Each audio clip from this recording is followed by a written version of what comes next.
Hello guys, welcome to my new video.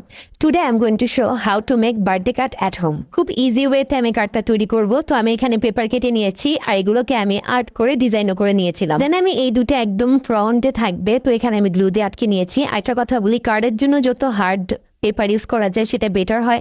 আমি এখানে canvas paper use করেছি, because of canvas paper অনেক hard হয়ে থাকে। তো আমি এখন ভিতরটা ডিজাইন করব। তো ভিতরে আমি এখানে দুটা চিরকুট দিয়েছি, আপনারা যে যা ইচ্ছা এখানে লিখতে পারবেন, আমি আমার মন মতো লিখেছি। আর এই পাশাতে আমি রেখেছি এই কার্ডটা, এখানে আমি এটাকে সেট করে দিব গ্লু দিয়ে। আমি প্রতিটা জিনিসই আগে থেকে কালার করে রেখেছিলাম, ডিজাইন করে রেখেছিলাম, এখন জাস্ট আমি বসিয়ে দেখাচ্ছি। দেন আমার মনে হচ্ছে এই জায়গাটা একটু খালি, তো এখানে আমি আরেকটা কার্ড এখানে বসিয়ে দিচ্ছিলাম নাম মেনশন করে। এই টাইপের কার্ডগুলো আপনারা আপনাদের ফ্রেন্ডস, ফ্যামিলি অথবা আপনাদের ফেভারিট পার্সন যে কারোর জন্য বানাতে পারবেন।